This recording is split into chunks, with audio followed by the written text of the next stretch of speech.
Herzlich willkommen zu einer neuen Ausgabe SI Talk. Ich bin in München auf einer Rohstoffkonferenz. Neben mir ist der Ian, er ist Managing Director von TMT und zwar ist es Technologie Metals Australian Limited.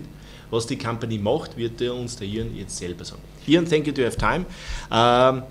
Yeah, I said in my German introduction, I have no clue what your company is doing. So please give us an idea what you're doing.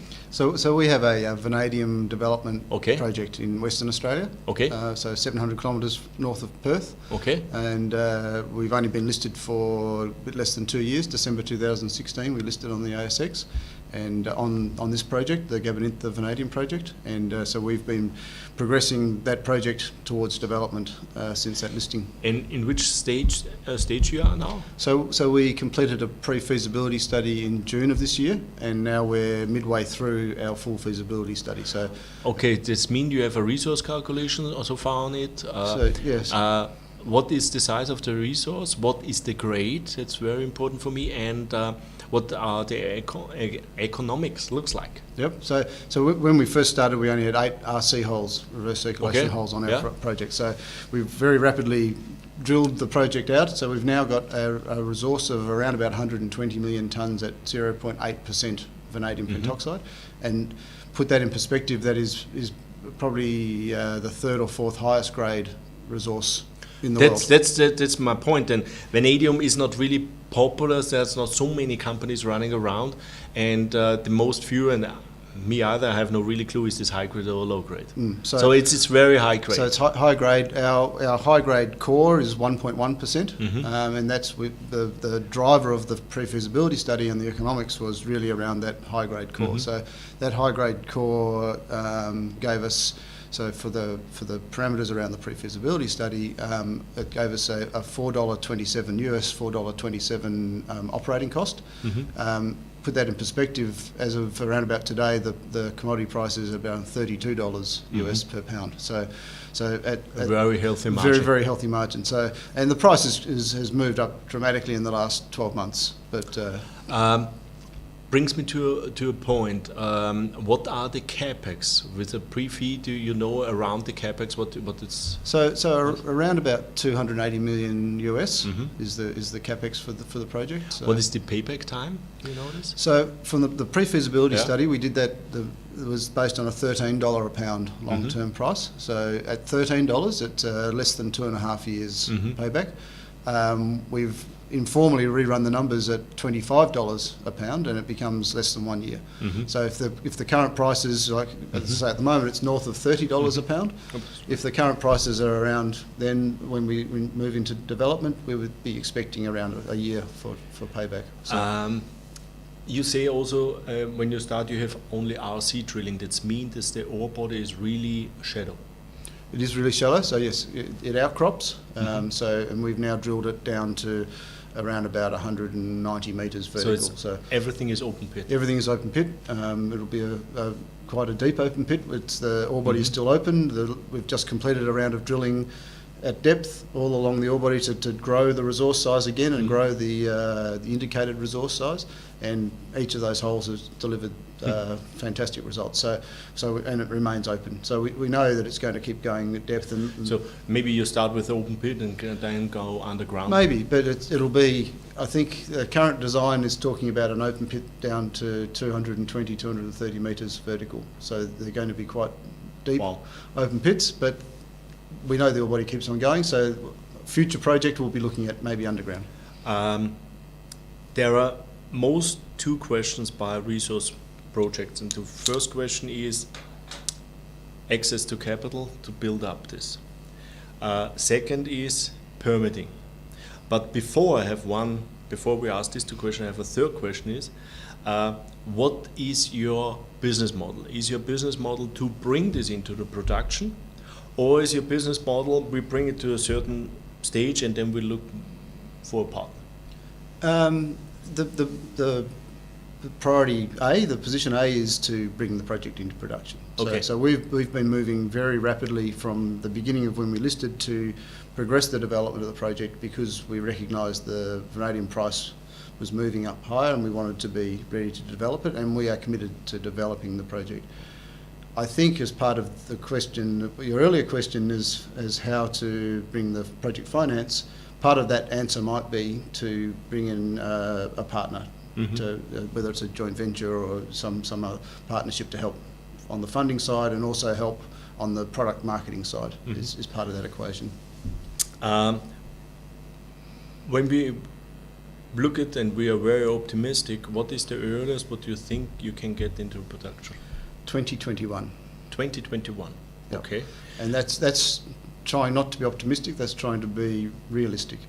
So the construction phase, how long? Construction phase will be 12 to 18 months. So that's mean next year you must make your production decision. So June of next year our feasibility study is delivered, and we want to be in a position straight away then to make a decision on, financial decision on progressing the project. We have some long lead items for the project. So we have a roasting kiln, which is somewhere 10 to 12 months to build and 6 months to install. So we need to order that as soon as possible to get us to that point. And then the other question around permitting, so we run the permitting process in parallel. So we've already started the permitting process. We expect that will take 12 months. So we expect by about this time next year, we will have all our permitting in place.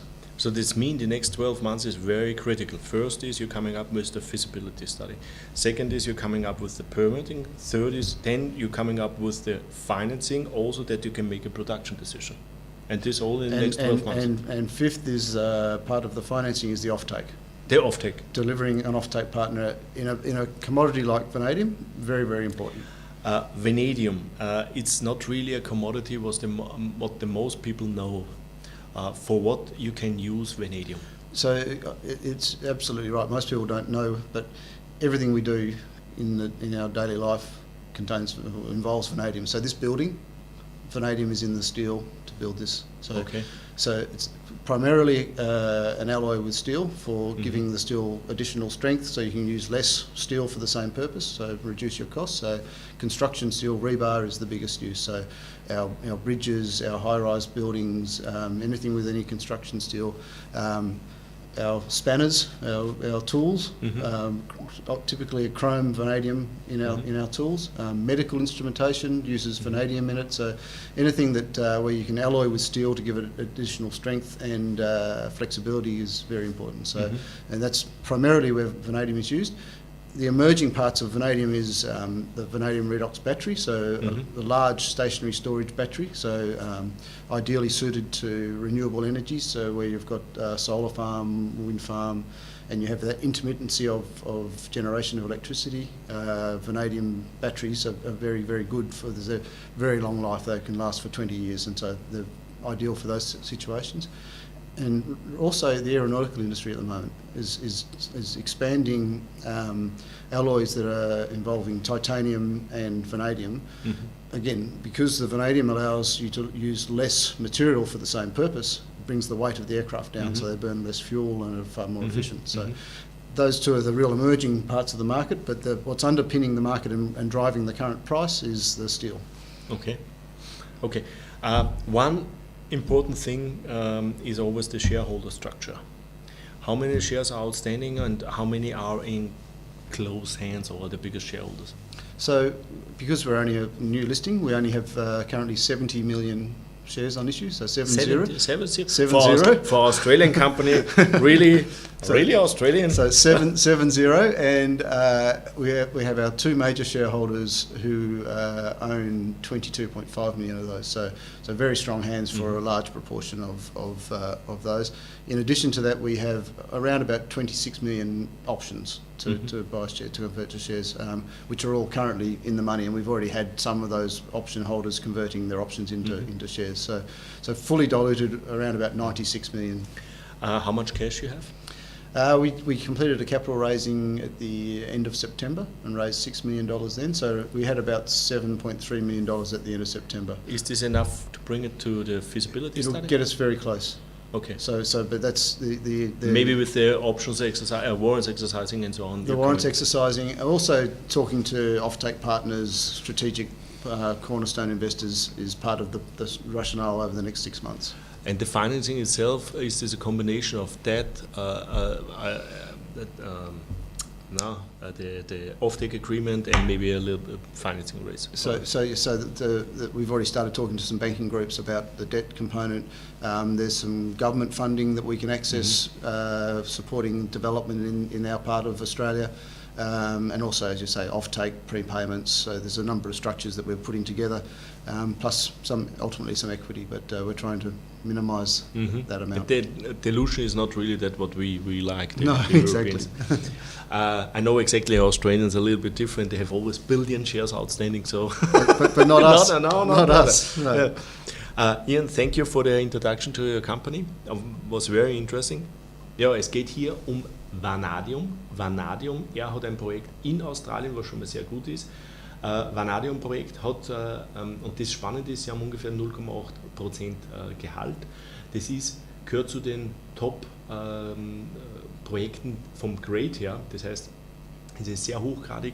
Sie haben eine Pre-Feasibility Study heraus, die auf den Kernsegment reingeht. Kernsegment ist, dort ist der Gehalt sogar 1,1%, also deutlich höher. Und bei der Feasibility wissen Sie auch, was ungefähr die Payback-Time ist und die CAPEX. Die CAPEX ist irgendwo um die 280 Millionen und die Payback-Time war bei $13, wenn ich mich richtig erinnere, 2,5 Jahre. Momentan notiert es aber das über $30 und bei $25 sind es schon unter einem Jahr Payback-Time und das ist natürlich ein Wahnsinn.